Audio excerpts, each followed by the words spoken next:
Lahat ng takot sa inyong damdamin, ang pangalan niya ay laging tawagin, at siya'y nakikinig sa bawat hinaing.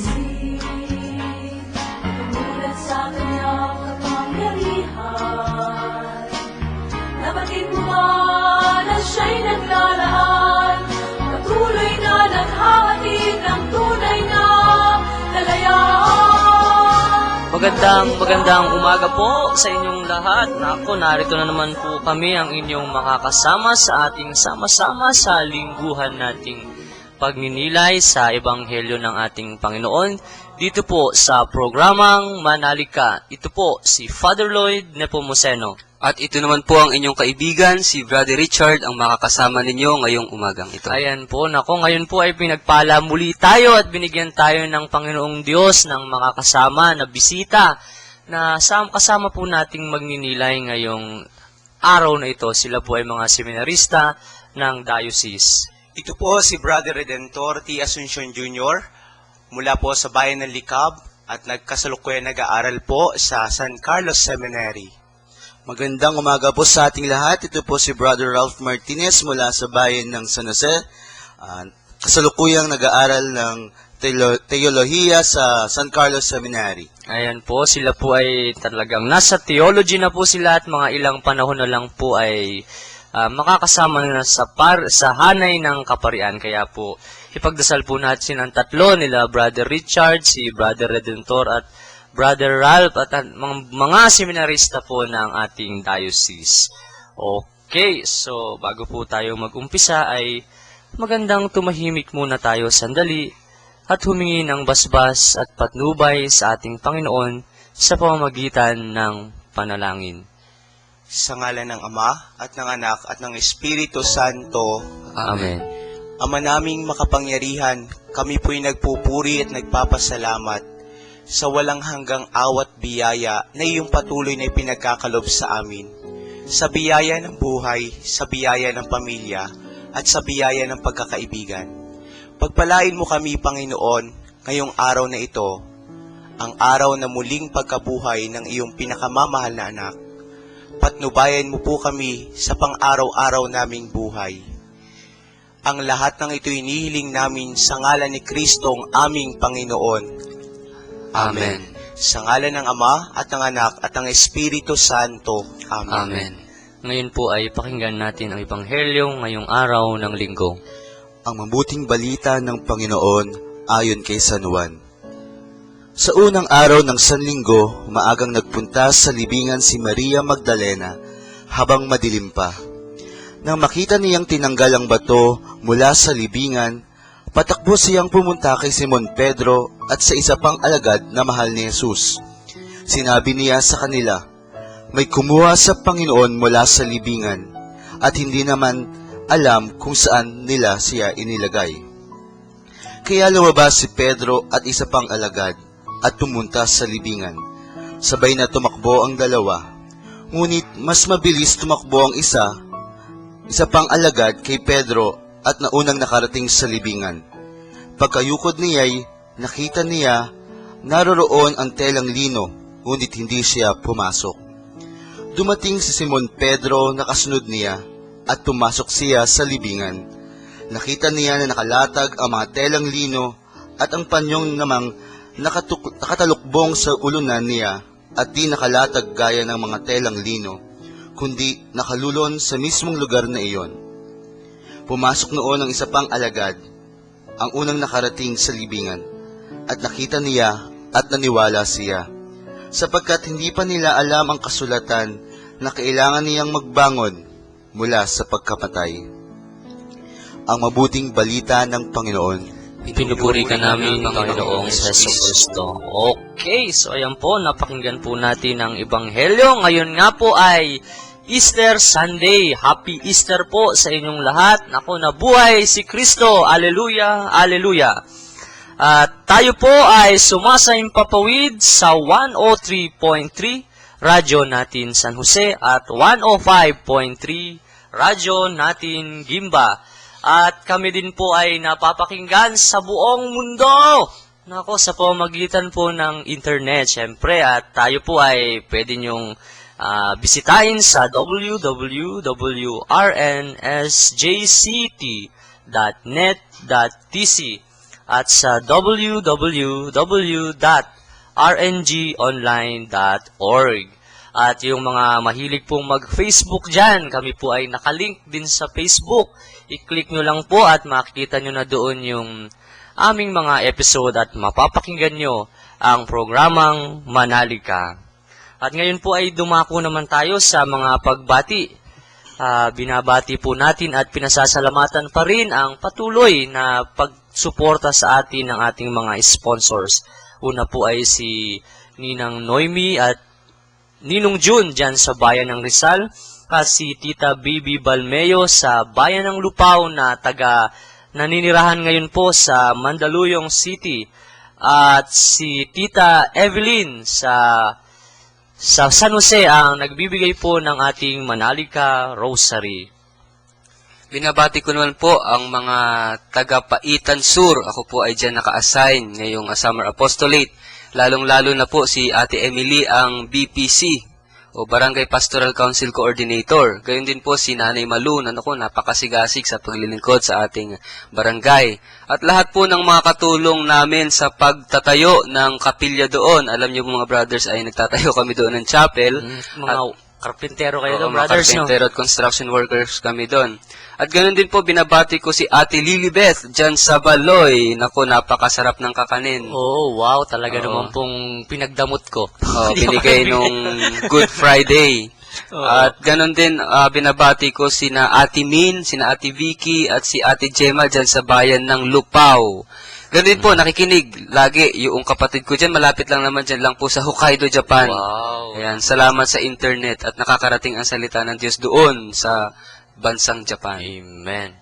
Binabati ko po ang lahat ng mga taga Luna, lalong-lalo na po si Dr. Danilo Velasco, at syempre, si Cayetano Nidoy po na nagdiriwang ng kanyang kaarawan. Happy birthday! Wow. Happy birthday. At saka, Kahapon, no, brother? Kahapon ba? ngayon po, ngayon, ngayon araw po na to. Easter Sunday. Okay. Binabati ko rin po ang aking nanay, si Cristina Asuncion, si Ate Ailey, Ria, Kuya Jo, at ang lahat ng mga tagalikab po. Ayan, ako naman po. Binabati ko po si Nanay Marieta at Frederick Antolina umampon sa akin sa Barangay Sabit at ang lahat ng mga taga-Barangay Sabit.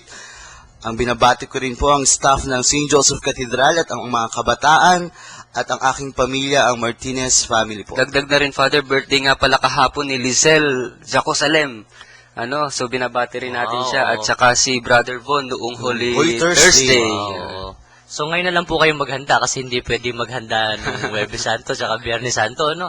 So pahabol pa rin po si Lola Lolit ng San Jose City, si Mary Grace Cuenco ng Bayan ng Muñoz, si Jason Quisam sa Bayan ng Quezon, at ang Castro family. Ganon din po ang mga nakikinig sa atin sa Canada, si Ate Malu and family, sa Singapore, sa Amerika, sa Vietnam, sa Brunei, at sa Japan. Ako, kamusta po kayo lahat dyan? At isang magandang umaga po sa inyong lahat. At Happy Easter po sa inyong lahat. Okay, so meron pa po ba tayo mga pahabol? Wala na po. Okay, so ngayon po ay bumalik tayo doon sa kwento ng ating Ebanghelyo. Alam niyo po kung napakinggan yung mabuti kanina yung Ebanghelyo ay isang nung matapos daw mamatay o ilibing yung ating Panginoong Jesucristo ay pupuntahan siya ni Maria Magdalena umagang-umaga upang siguro dalawin at kasi siya ay nalulungkot pa. Pero nung siya ay malapit na doon sa pinaglibingan kay Kristo sa ating Panginoong Hesus, ay natanawan niyang naigulong yung bato na nakaharang doon sa yungib na pinaglagakan ng katawan ng ating Panginoong Jesucristo. Kaya nga, hindi na siya tumuloy, kundi dali-dali siyang bumalik upang sabihan yung mga apostol. Nauna nga po niyang sinabihan ay si Pedro. At itong si Pedro ay talaga namang dali-daling tumakbo. At habang siya tumatakbo, siguro ay medyo mabagal tumakbo itong si Pedro. Naunahan siya ng mga ibang alagad. Subalit nung pag-ano nila ay hindi hindi na pumasok yung mga alagad. Subalit si Pedro ay tuloy-tuloy sa loob at doon ay nakita niya na nakalulun na yung kayong lino na ibinalot sa kanyang katawan at siya ay wala na doon sa kanyang libingan. At doon nga nasusulat na hindi pa nila nalalaman na nasusulat sa aklat ng propesiya na ang dapat siya ay mamatay, magbata ng hirap, subalit muling mabuhay. So, yun po yung ating ebanghelyo ngayong araw ng linggo. At ngayon nga po ay Easter Sunday, April 24, 2011. Ako. So, ayan po. Alleluia, alleluia. Ano po ba ang natin ngayon? Mukhang naantok po yung mga kasama natin. So, alam niyo po, ang Easter Sunday po, ang Easter season ay ibabalik. Ito yung panahon na ibabalik yung alleluia, yung papuri sa Diyos, no? At muli maririnig natin yung mga kampana. Yan. Kasi nga po noong panahon ng Kwaresma, simula nung linggo ng Abo, ay ito ay pansamantalang tinanggal o inalis, no? Kasi para makita yung highlight ng celebration na ito ay masaya, ito ay puno ng buhay. At mapapansin natin, Father, na muli ay ibinalik sa puti ang ating liturgical Ayan, colors mula sa violet. Ibig sabihin nito ay talagang masaya, Oo, no? pagdiriwang. At yun nga po, at ito yung kaya po kung ating titingnan, ang Easter season ay, kung babalikan natin yung Kwaresma, nakalagay doon ay 40 araw ng paghahanda. Ito na po yung pinaghahandaan natin. Ito yung muling pagkabuhay ng Panginoon na kung saan ay nawala siya sa tomb, no? Oo. Ibig sabihin ay nabuhay na muli at ito po yung ating sama-samang pagninilayan sa pagbabalik ng programang Manalig Ka.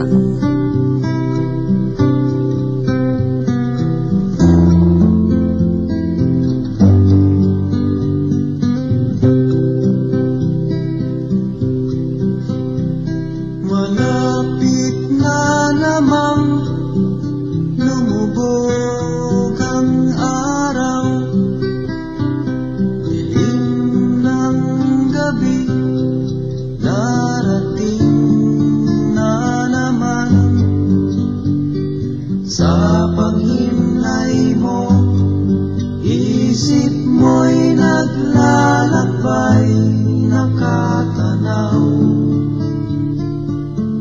sa kawalan. Lumipas na naman ang isang araw sa buhay, takbo ng buhay mo'y di mo na mamalayan. Sa bawat sandaling darating at papanaw, buhay mo'y tila parang kulang. Kayamanan at lahat ng kalayawan, wala pala itong kabuluhan. Kung si Kristo ay wala pa sa iyong buhay, para kang isang tupang ligaw.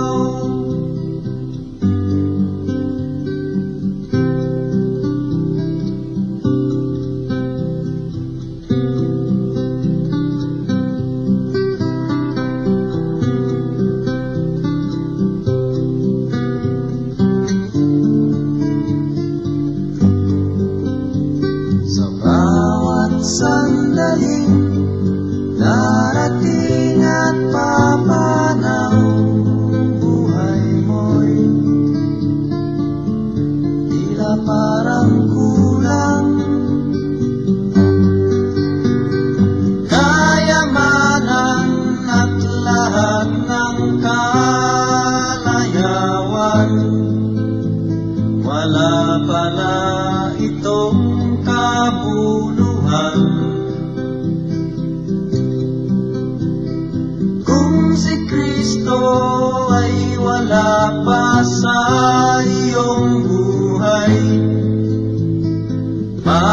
kang isang tupang ligaw, kayamanan at lahat ng kalayawan. Wala pala itong kabuluhan. Kung si Kristo ay wala pa sa iyong buhay, para kang isang tupang ligaw, para kang isang tupang ligaw, para kang isang tupang ligaw.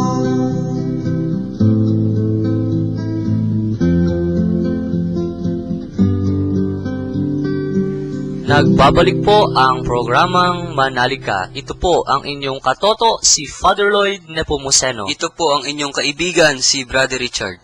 Ito po ang inyong kasangga, si Brother Redentor. Oo, talaga. Ito po ang inyong kasama, si Brother Ralph. At ito po ang Liga ng Manalika.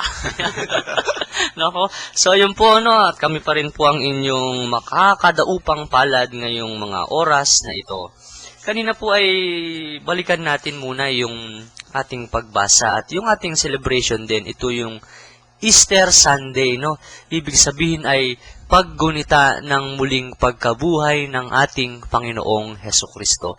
Kanina po ay habang nagbe-break tayo, ay habang nakikinig tayo ng music, ay nagtanungan po kami dito tungkol sa personal na experience ng pagkabuhay ng Diyos. At yung tanong nga po ay maganda, ano po? Ang tanong po ay, kailan mo masasabing buhay ang Diyos sa buhay mo? So, nako, ayan, napakagandang tanong po. Sa iyong karanasan ba, paano mo masasabi na talagang naniniwala ka na buhay ang Diyos sa bawat sandali ng iyong buhay? Nako, so unahin po natin, para po kasing hindi mapakali si Brother Redentor, excited ng magsalita. So, Brother, paano nyo po bang masasabi na talagang alam nyong buhay ang Diyos? 2 years ago po, Father, nung pinag-regency po ako, yung regency po, ito po yung 1 taon or 2 years na palalabasin sa seminaryo upang mas lalong tingnan yung seminaryo sa isang mas malawak na perspective. At dahil po doon, nung pinag-regency po ako, talagang ayoko po sanang lumabas, pero I have to go kasi nga po, yun yung decision ng seminary fathers. At binigyan po ako ng 2 years. Pero nung sinabi ko po sa ating mahal na obispo na binigyan ako ng seminary fathers ng 2 years na magre-regency, sabi po ng obispo na gagawa siya ng program. So, tinanggap ko po yung program. Tapos, after po noong 1 year namin na regency, sinabi po ng obispo, Reden, babalik ka na sa seminaryo. So, tuwang-tuwa po ako doon sa balitang yon, lalo na po doon sa obispo, dahil akala ko po 2 years po akong nasa labas lang. Pero dahil po doon sa pagbigay ko ng isang yes sa obispo, mas lalo pong umikli lang yung regency ko. Doon po sa karanasan na yun, nakita ko po yung pagkilos ng Diyos sa aking buhay. Tunay ngang buhay na buhay ang Diyos sa mga pagkakataong nakadapa ka na. Amen. Paano pong nakadapa? yung natumba, ganon. Yung down na down po sa problema, Father. Kala ko kung anong nadapa eh. Oo, so yun po, no, ibig sabihin pala ay parte ng pakiramdam ng isang tao yung paghihirap, no? Kasi tayo mga Pilipino, brother, ay Brother Richard, di ba, kung ating mapapansin ay talagang parang gusto natin kung minsan yung paghihirap, eh, ano? O, kasi tayo mga Pilipino po, sanay tayo sa hirap. At minsan, kadalasan pa nga ay yung buhay natin mas marami pa yung problema kaysa doon sa kaginhawahan. Kaya naman tayo mga Pilipino, mas malapit tayo sa Biyernes Santo kaysa sa muling pagkabuhay. Mas kumbaga parang nakaka-relate tayo eh. Kaya nga, kahit sa mga debosyon natin mga Pilipino, malapit sa puso natin yung pagpapakasakit at kamatayan ng Panginoon. Kaya nga yung devotion natin sa Santo Entierro at saka yung devotion natin sa Nazareno ay talaga naman, halimbawa yung sa Quiapo, Father, talagang dinudumog ng napakaraming tao ang Quiapo kapag kapistahan ito tuwing Enero. Alam niyo po bakit namin pinag-uusapan ito? Kasi nga po tayo ay nagdiwang ng Paschal Mystery ng ating Panginoon. Ano po ba yung Paschal Mystery? At yung pong Paschal Mystery, ito po ay tumutukoy doon sa 3 araw ng pagdiriwang ng pagpapakasakit, kamatayan, at muling pagkabuhay ng ating Panginoon. Ibig sabihin po pala ay talagang nakikita natin na ang Diyos ay buhay kapag tayo ay dumadaan sa mga kalungkutan sa buhay at makikita natin na kung paano natin itong tinatanggap at paanong nalalampasan. At itong Paschal Mystery nito, Father Lloyd, ay hindi lang tumutukoy sa pagpapakasakit at kamatayan ni Jesus. Oo. Ito ay 3 pagdiriwang. Ito yung pagpapakasakit, kamatayan, at muling pagkabuhay. So doon nagtatapos ang Ibig muling sabihin, pagkabuhay. ang paniniwala nating mga Kristiyano ay hindi nag-umpisa at natapos sa Biyernes Santo. Kaya nga po may linggo ng pagkabuhay. Kaya po kung babalikan natin yung kwento ni Redentor ay mula sa pagpapakasakit tapos biglang luwalhati, no? So, ayun po may movement. Ikaw, Brother Ral, paano mo namang masasabi na sa karanasan mo na naniniwala ka na buhay ang Diyos? Po, so sa akin naman po, 3 years old pa lang ako, namatay na ang aking nanay. Pero kahit na nawala na ang aking nanay, nandyan pa rin ang aking tatay na siyang gumagabay sa akin simula ng pagkabata ako at binigay na instrumento ng Panginoon ang aking mga tito at tita at mga pinsan na makalimutan ko yung kalungkutan at maipadama rin nila sa akin ang pagmamahal ng tunay na isang ina, tunay na isang pamilya at yung maibigay din nila sa akin yung katikismo na nandyan ang Diyos palagi na gumagabay at nagproprotekta sa atin. Yun, amen. Ako, napakaganda pong istorya ng mga kung paano nating nakita ang paggalaw ng Diyos na buhay sa ating mga buhay. Alam mo, Father Lloyd, meron din akong karanasan dyan, yung karanasan ng pagkabuhay ng Panginoon sa buhay namin bilang isang pamilya dahil, alam niyo po, dumating din sa punto na yung pamilya namin ay dumaan sa napakatinding pagsubok. Na dumating sa punto na muntik nang maghiwalay yung parents ko dahil sa ilang issues na hinarap ng pamilya namin. Dumating din yung time na muntik na yung mga kapatid ko rin ay parang ganun, labis na naapektuhan ng mga problema sa family. Pero alam niyo po, ang kinapitan namin talaga ay walang iba kundi ang Diyos. Sa mga pagkakataon na hindi na namin alam kung saan kami pupunta, hindi na namin alam kung saan kami kakapit. At yun naman ang mabuti dahil kumapit kami sa Diyos. At yun nga, kahit na mahirap, talagang ramdam namin yung pagliligtas ng Diyos, unang-una sa family namin, na naisalba yung relasyon ng aming mga magulang, ganun din naisalba yung relasyon naming magkakapatid. At sa totoo lang, mas lalo pang tumatag yung aming ugnayan. Kaya sabi ko, talagang totoo, buhay ang Diyos. So, ayan po, no, siguro sa mga ginigiliw po nating taga-pakinig at taga-subaybay ay marami sa atin yung nakaka-relate, no? Kasi sa totoo lang po ay lahat tayo ay merong ups and down ang buhay, no? Merong mga sakit, merong paghihirap. Kaya nga po, ito siguro ay nakikita natin yung ating sarili na kung tayo ay totoong nananalig sa Diyos, naniniwala sa Diyos, kahit na mahirap, ay parang gusto pa rin nating mabuhay. Parang gusto mong patuloy pa rin ang buhay. Kaya nga po, kasi nga po ang sinusundan natin ay ang ating Panginoong Jesucristo na dumaan sa mga yugto ng buhay na ito. Dumaan sa paghihirap upang malaman natin na ang paghihirap ay hindi naman sa minamagnify natin, kundi parte yan ng buhay ng tao upang sumalamin sa Kanya na i-cherish niya yung bawat sandali ng buhay niya. At sumasalamin nga, Father Lloyd, sa buhay ni Kristo, yung buhay din natin. No, dahil yung sa pinagdaraanan natin mga problema, mga hirap, mga sakit. So, pero ang ipinapakita sa atin dito ay hindi po nagtatapos ang mga mahal na araw sa Biyernes Santo. Yung buhay din natin hindi nagtatapos sa Biyernes Santo. Laging merong muling pagkabuhay, laging merong pag-asa sa buhay natin. Kasi nga, di po ba, kapag mga brothers, di ba kapag Biyernes Santo lang, hindi na buhay muli ang ating Panginoon? Nako, pagka hindi nabuhay ang Panginoon, ano kayang klaseng buhay meron tayo ngayon? Oo, siguro, yung buong taon ng pagdiriwang natin ay walang saysay. Kasi hindi nga siya nabuhay. Oo, totoo po yan. At Oo. isipin nyo na lang po, isipin natin lahat. Kung ang buhay natin ay nagtatapos lang sa kamatayan, walang kabilang buhay, walang langit, walang impyerno, ano kaya ang buhay natin ngayon? So, walang saysay ang paggawa natin ng mabuti sa mundong ito. Eh, Oo. bakit ka nga naman gagawa ng mabuti kung wala ka namang reward sa kabila? O bakit mo iiwasan yung masama kung wala ka namang kaparusahang nakaamba sa kabila? So yun talagang at ang ating Panginoong Jesucristo din na sa bahay ng aking ama ay maraming silid. Sabi niya, ay siya mismo nagsabi na meron pong buhay na walang hanggan. At yun nga, siguro kahit mahirap ang buhay, kapag ka ikaw ay umaasa, ikaw ay naniniwala sa Diyos, ay parang napagduduktong mo yung buhay, no? Parang sabi nga po ay habang may buhay, may pag-asa.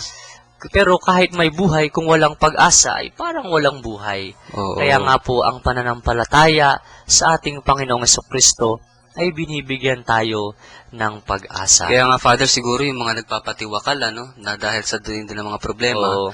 na wala na silang pag-asa kasi siguro kulang yung pananampalataya nila sa Diyos na ang Diyos kaya kang iangat, no? Kaya kang iligtas sa lahat ng mga pinagdaraanan natin na mga problema. Kaya naman, yun, humahantong sila sa pagpapatiwakal o pagkitil ng sarili ng buhay kapag dumaraan sila sa napakatinding mga problema o sigalot sa buhay. So, yun, no? At makikita natin na ang ating pananampalataya ay talagang pag-asa. Di ba kaya nga sa buhay po natin, kung talagang walang pag-asa, ay patay ang pananaw natin sa buhay. Kaya nga nagpapatiwakal, nalulungkot, nagagalit. Kaya po ganyan yung Isipin natin din, Father, paano kaya kung walang buhay sa kabila? Ano kayang klaseng buhay meron tayo ngayon, ano? At kung yun, balikan po natin kasi yung movement, yung paglalakbay, di ba, mula sa kamatayan, tapos muling pagkabuhay. So siguro, ito ay makikita natin na tayo mga Kristiyano ay kasama yun sa pagsunod kay Kristo. Sabi nga po, hindi ba, no guts, no glory. Na kailangan mong masaktan upang makita mo yung ganda ng sarap ng pagkamatiwasay ang buhay. At pinatutunayan po sa atin ni Jesus sa kanyang pagpapakasakit, kamatayan at muling pagkabuhay na ang buhay sa mundong ito, pansamantala lang. At pansamantala, pero merong naghihintay sa kabila. Sa muling pagkabuhay ni Jesus, tayong lahat ay pinagmamana niya ng buhay na walang hanggan, tulad nga ng nasabi ni Father Lloyd na may inilalaan sa ating silid si Jesus at inihanda para sa ating lahat. So, ayan po. Nako, napakaganda po ng ating talakayan at talagang patok na patok sa ating mga buhay kasi lahat tayo ay mayroong mga problemang dinaanan. Subalit sa kabila ng lahat ng ito ay makikita natin pag tayo magbabalik tanaw ay nalalampasan natin dahil sa pag-asa, dahil sa pagmamahal, dahil sa pananampalataya. Huwag po muna kayong aalis, babalik po ang programang Manalig Ka. Walang sinuman ang nabubuhay para sa sarili lamang. Walang sinuman ang namamatay para sa sarili lamang. Tayong lahat ay may pananagutan sa isa't isa.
Nagbabalik po ang programang Manalika. Ito pa rin po si Father Lloyd Nepomuceno. At ito pa rin po ang inyong kaibigan, si Brother Richard.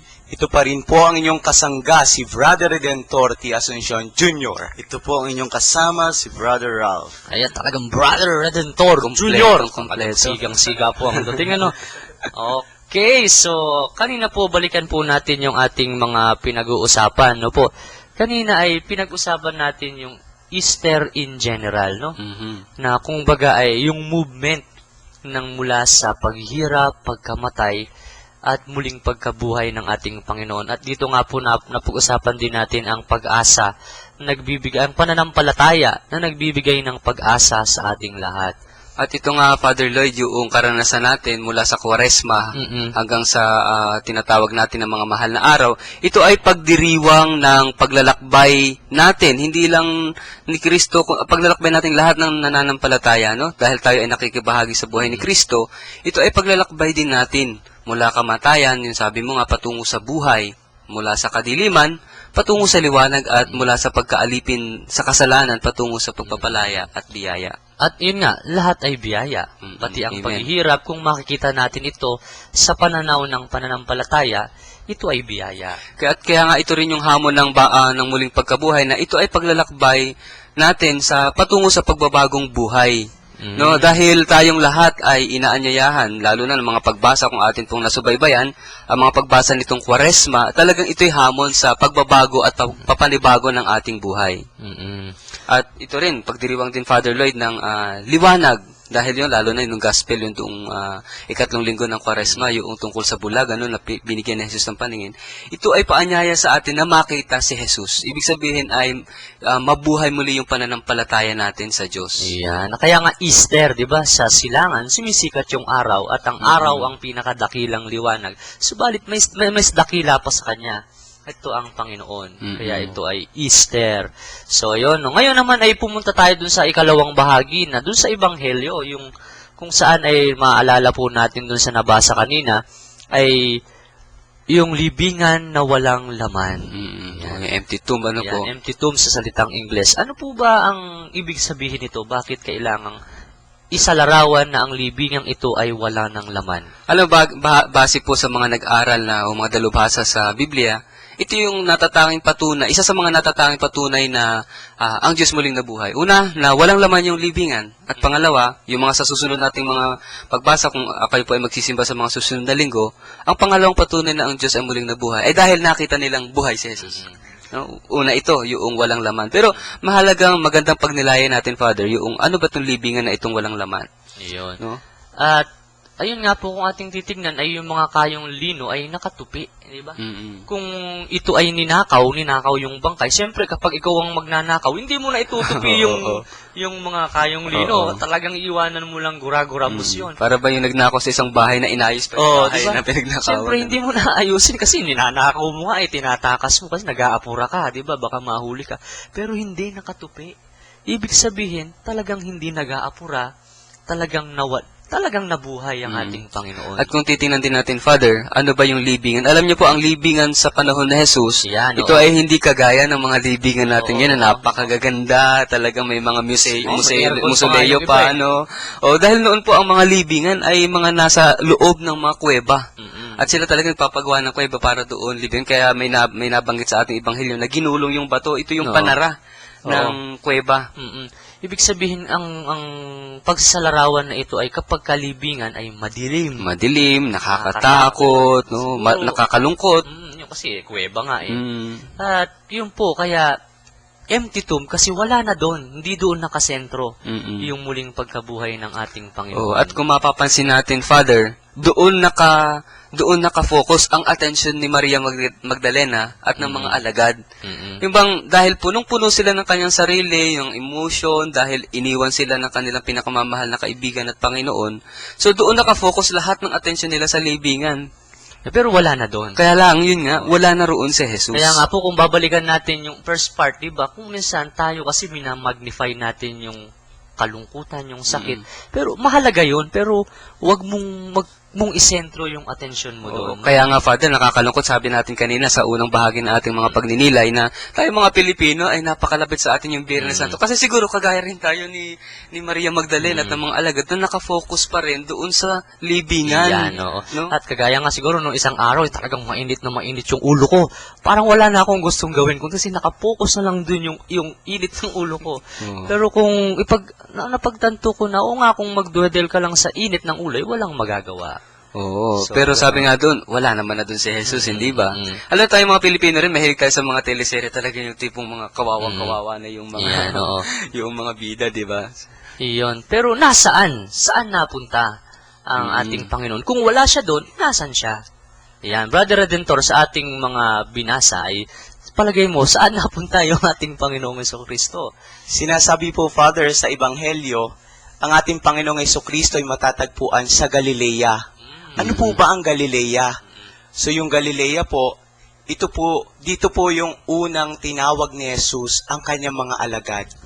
Siya po'y nagbabalik sa Galilea. Iyon. Para pong ito yung kanyang Galilee experience kung tawagin po natin sa ating kasalukuyang panahon, yung tinatawag po namin sa seminaryo, yung Galilee experience.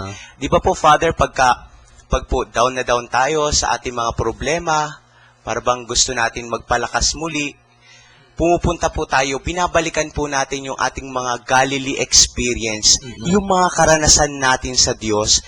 At dahil po doon, yun po yung nagsisilbi sa atin ng kalakasan, nagbabalik sa atin ng ating pananampalataya para magpatuloy po tayo sa ating pang-araw-araw na buhay. Alam niyo, Father, napakaganda, napakahalaga ng tinatawag, sabi ni Brother Redentor, na yung Galilee experience. Alam mo, dumating sa punto, di ba, yung pag-aaral natin sa seminaryo, umaabot ng 10 taon hanggang 12 taon. At alam niyo po, sa ating mga tagapakinig, hindi naman po ganun kadali yung aming mga pinagdaraanan sa seminaryo. Dumaraan din kami sa mga problema na minsan nakakaisip na kami na lumabas sa seminaryo at huwag nang magpatuloy. Pero alam niyo po, dumating din ako sa ganung punto na talagang gusto ko nang lumabas, parang hindi ko na kaya. Pero alam niyo po, noong mga panahon na yon, nabasa ko itong Easter account na ito, itong ebanghelyo sa muling pagkabuhay ni Jesus. Alam niyo po, ito nakatulong sa akin para muling balikan yung mga unang araw na naramdaman kong tinatawag ako ng Diyos sa bukasyon na ito. At yun nga, ang imbitasyon ni Jesus ay balikan ko, kailan ko unang naramdaman, narinig at naranasan yung tawag ng Diyos sa akin. At noong balikan ko ito, Father, doon muli, unti-unti, lumakas yung bukasyon ko at Amen. nagpatuloy ako sa pagtugon sa buhay pagpapari. Kaya nga, sabi, di ba, go back to Galilee, di ba, parang bumalik ka. Di ba, tayo, kung siguro mas magandang ipaliwanag din po natin, di ba, nung tayo yung mga bata, kapag tayo ay naglalaro sa lansa, pag meron kang kaaway, una mong gustong ma-reach yung bahay nyo, di ba? Gusto mong bumalik, di ba? Gusto mong umuwi. Parang ganun, yung secure ka sa bahay. Kasi dito yung pinaka-at home ka. Parang ganun po siguro yung panawagan sa atin na yung mga napapagal, napapagod, bumalik sa ating Panginoong Jesucristo at magbibigay siya ng buhay. Ito, Father, yung pinapakita sa atin. Paano natin malalamang buhay si Jesus? Yan. Siguro yan nga yung Galilee experience na sinasabi ni Brother Redentor na kung saan dito yung pinagmulan ng lakas mo, balikan mo at kumuha ka uli ng lakas. O, kasi kung titingnan natin yung mga alagad ni Jesus, kahit sino sila, kahit ano sila, ano mang katatayan sa buhay nila, hindi naman yung mga perpekto. Mayroon dyan tax collector, Ayan, amen. mayroon dyan mga mangingista.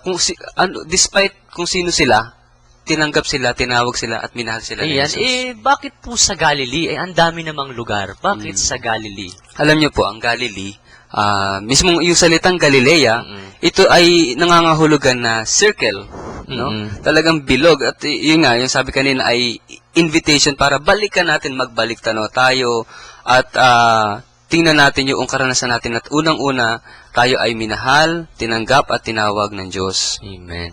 At alam niyo po, ako yung nabigyan ng pagkakataong pumunta sa Galilea, ano? Ito ay talagang, itong lugar na ito ay punong-puno ng buhay.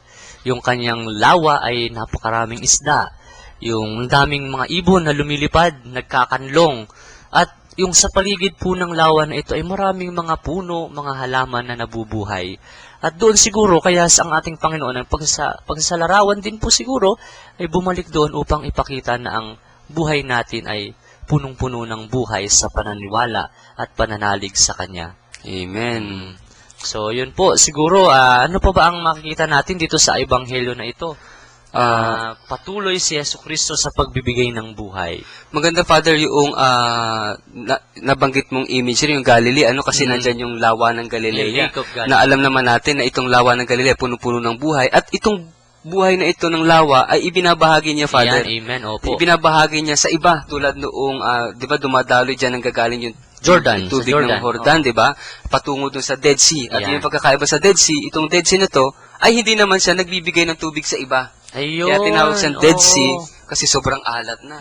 Nag-contain na. So siguro, magandang kahulugan na yun ng muling pagkabay na kapag nagbibigay ka, doon mo nararanasan na buhay ka. Ayun, amen. Kasi nga yung Galilee, marami siyang exit point, di ba? Oo. Ibig sabihin ay punong-puno siya ng buhay, pero nagbibigay pa rin.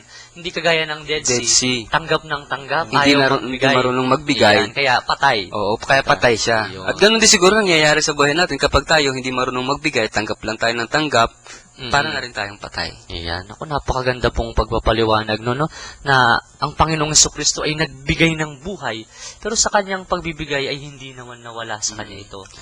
Lalo pa tayo nagkaroon ng buhay. Yan. So ang hamon po ngayon kung tayo talagang tagasunod ni Kristo ay kahit nasasaktan, patuloy pa ring magbahagi ng buhay sa kapwa. Dahil ito, sa pagbibigay ng buhay sa kapwa, nakakakuha rin tayo ng buhay. At ito nga rin siguro, Father, bakit hindi natin minsan maranasan ang nabuhay ang Diyos, dahil nakatingin tayo sa maling direksyon. Yan. Kumbaga, nakatingin ka sa lihinga. sarili mo. Sa sarili, doon sa sarili natin mga problema. Pero kung titingnan natin yung buhay natin sa kalakhan nito, makikita natin talagang lahat biyaya.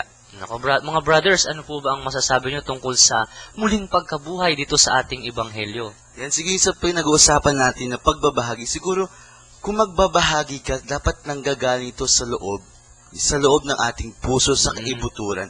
Hindi mo kasi maibabahagi, hindi mo maibibigay kung anong meron ka, kung sarado ang iyong puso. Amen. Diba? Katulad ng ating Panginoon, ibinigay niya ang lahat-lahat para sa atin, nang may buong pagtitiwala, buong puso ang ibinigay niya sa atin lahat. Sana ganun din tayo, na nagbibigay tayo ng buong buo na wala nang hinihintay na kapalit.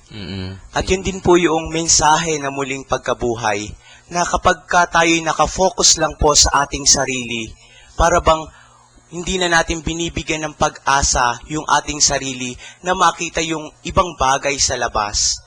Katulad po ng ating Panginoon, siya po'y hindi lang nakafocus sa kanyang sarili, bagkus yung kung ano'y meron siya ibinabahagi niya sa mga tao, nag-uumapaw ang kanyang pagpapala sa mga tao, at dahil po doon po nagkakaroon ng buhay ang ibang tao, sapagkat si Jesus po mismo ang pinaka-source ng lahat ng pagpapala na nararanasan ng tao. Amen. So, yan po. Napakaganda po ng ating talakayan. Pero, magbe-break po muna kami. Huwag po kayong aalis. Babalik pa ang programang Manalig Ka.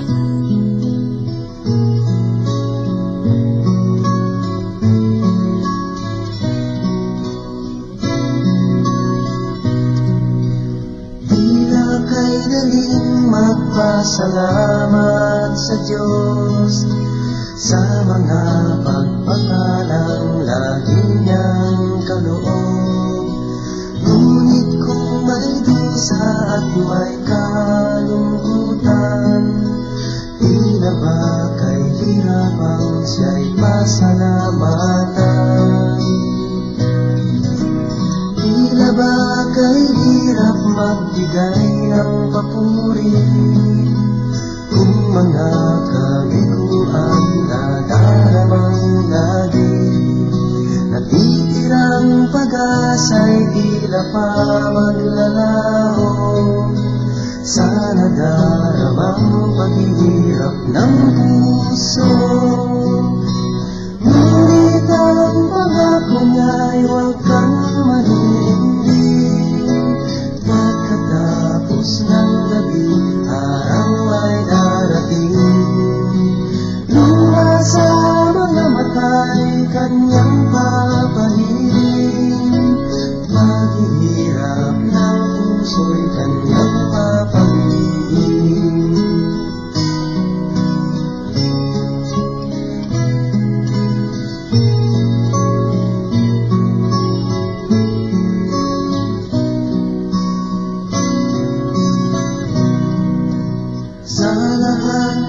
sandali siya'y pasalamatan.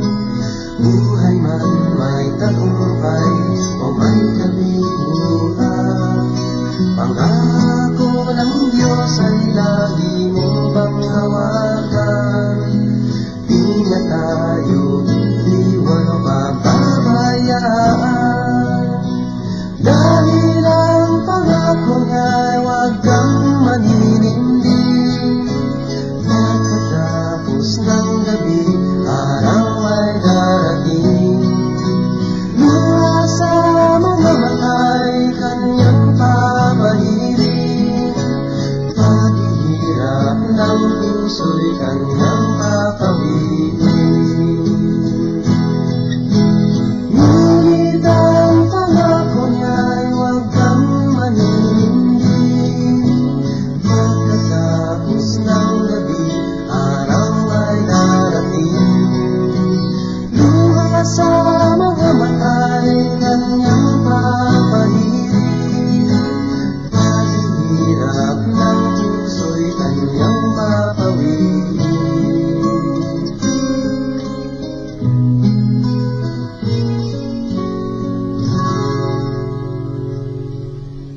Paghihirap ng puso'y kanyang papawiin.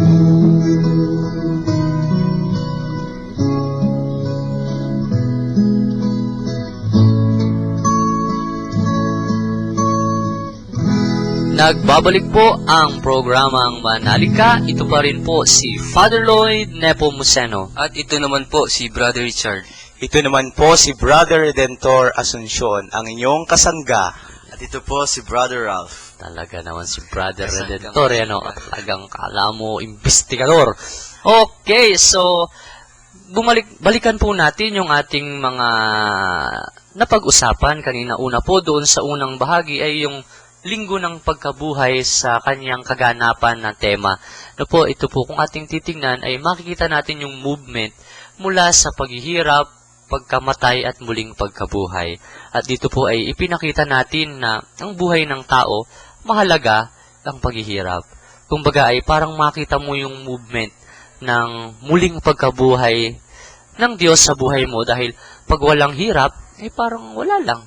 Pag walang pagpapakasakit, ay parang walang challenge ang buhay, no? Kaya kailangan din natin yun. Pero ito po ay hindi lang tayo doon nakatingin, kundi ang ating pananaw ay higit pa doon. Kaya po, yun, nakita natin na ang buhay kasama ang ups and downs, subalit mas mahigit pa rin ang paniniwala at pananampalataya. Dahil dito yung movement ng Paschal Mystery ng Diyos ay talagang kurot na kurot sa ating lahat. Dahil tayong lahat po ay may mga hinaing, subalit kung ating pagbabalikan, nalalampasan natin ito sa pamamagitan ng pananampalataya. Doon po sa ikalawang bahagi ay napag-usapan natin yung libingan na walang laman, no? At dito ay nasaan napunta? Nasa Galilea. Ibig sabihin po ay ang Galilea ay punong-puno ng buhay, ang buhay na nagbibigay, ang buhay na nagbabahagi. Kaya po patuloy ang buhay. Kaya dito nakita rin natin na muling nabuhay ang Panginoon dahil may alang laman yung libingan, nakatupi yung kayong lino. Ibig sabihin ay hindi ninakaw, hindi nawala. Kung hindi mismo ang ating Panginoon ang nagligpit ng kanyang binalot sa kanyang katawan. At dun nga po ay nakita natin na go back to Galilee, na balikan natin yung mga karanasan natin sa Diyos, yung mga tinatawag po na religious experience, na isang araw sa buhay natin, naramdaman natin ang Diyos. At ito, mula noong araw na yon, ay pinaniwalaan natin siya. Pag ito po ay ating binabalikan, ang ating pananampalataya ay patuloy na yumayabong at lumalalim, sapagkat isang araw sa buhay natin, naramdaman natin ang Diyos. So yan po yung ating mga pinag-usapan na ang pananampalataya ay nagbibigay ng pag-asa dahil ang buhay na merong pag-asa ay punong-puno ng buhay. So yan po yung ating mga pinag-usapan. Sana po ay nakatulong ang programang ito sa pagninilay sa ating ebanghelyo sa araw ng linggong ito. Ngayon naman po ay upang makibahagi sa ating palatuntunan sa ating programa ay ibibigay po ni Brother Richard ang ating mga text numbers. Para po sa mga tagapakinig natin na nais humingi ng mga panalangin o magpabati, ito po ang ating cellphone numbers na pwede po kayong mag-text. Sa mga Globe subscribers po, 0917-884-2268. Ulitin ko po, 0917-884-2268. Para naman po sa mga smart subscribers, 0918-544-7303. Ulitin ko po, 0918-544-7303. Okay, so ayan po kapag magte-text po kayo, ilagay nyo lamang po yung pangalan nyo sa huling bahagi ng inyong text upang ganap naman po namin kayong mapasalamatan, mabati at maipanalangin dito po sa ating programa. So ngayon po ay dumako na tayo sa mga prayer intention. So ako po ay pinapanalangin ko ang mga kaluluwa nila Natividad at Honorio Nepomuceno at lahat po ng mga kaluluwa sa purgatorio. Ganon din po ang Irang family dyan po sa Barangay Malayantok, Santo Domingo, Nueva Ecija, sina Juanita Irang at si Rodolfo Petasio. Naku, ipanalangin po natin sila sapagkat sila ay dumaraan sa mga matinding pagsubok sa kanilang buhay. At ganon din po, ipinapanalangin namin ang aming mahal na obispo na nailipat na po ng assignment. Hindi na po siya ang ating obispo. Sana po ay patuloy siyang gabayan ng ating pong may kapal, bigyan ng tamang lakas at talino upang patuloy niyang mapaglingkuran ang kawan ng Diyos.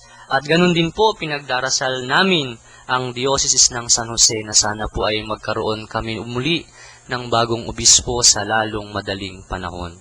Isinasama natin sa ating mga panalangin yung mga birthday celebrants o mga nagdiriwang ng kaarawan ngayong buwang ito.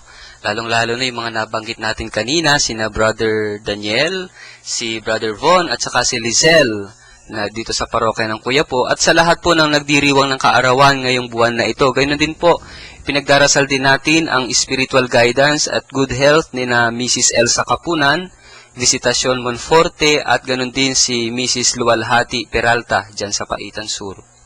At ipagdasal din po natin para sa maagang pagaling ni Mrs. Nenet Fajardo.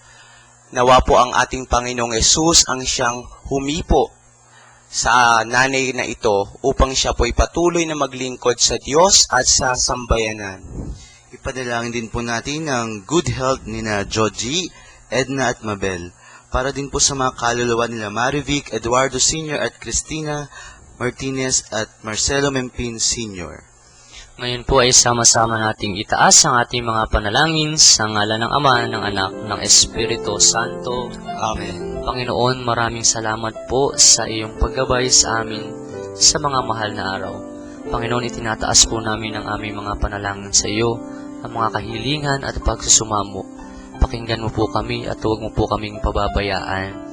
Sa pagdiriwang po namin ng linggo ng pagkabuhay, makita nawa namin na ikaw ang tunay na liwanag at nagbibigay ng pag-asa sa buhay namin. Huwag mo po kaming pababayaan, Panginoon. Umaasa po kami sa iyo palagi na kami iyong tutulungan at gagabayan. Ito'y aming hinihiling sa matamis na pangalan ni Jesus na aming Panginoon ngayon at magpasawalang hanggan. Amen. Sumayin niyo ang Panginoon At sumayin at rin. pagpalain kayong lahat ng makapangyarihang Diyos, Ama, Anak, at Espiritu Santo. Amen. Amen. Ito po muli ang nakasama ninyo sa umagang pagninilay na ito, si Brother Richard, nagsasabi sa inyong lahat, kapag sa Diyos sumasampalataya, laging may pag-asa. Ito naman po si Brother Redentor T. Asuncion Jr. ang nagsasabi sa inyo na sa bawat problema na ating nararanasan, mahal po tayo ng Diyos. Ito naman po si Brother Ralph na nagsasabing sa bawat pagkakadapa natin, huwag po tayong matakot na tumayo. At ito po si Father Lloyd Nepomuceno, naway pagpalain tayo ng Diyos sa lahat ng araw ng ating buhay. Inoong lahat ng takot sa iyong damdamin.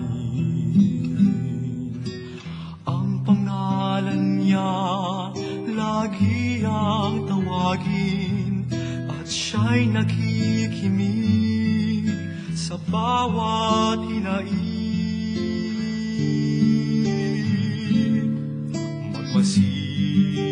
mapansin at mamulat sa kanyang kapangyarihan. Nabatid mo ba na siya'y naglalaan, patuloy na naghahatid ng tunay na kalayaan? Manalig ka, tuyuin ang luha sa mga mata. Hindi siya panaginip, hindi siya isang pangarap, siya ay buhay. Manalig ka.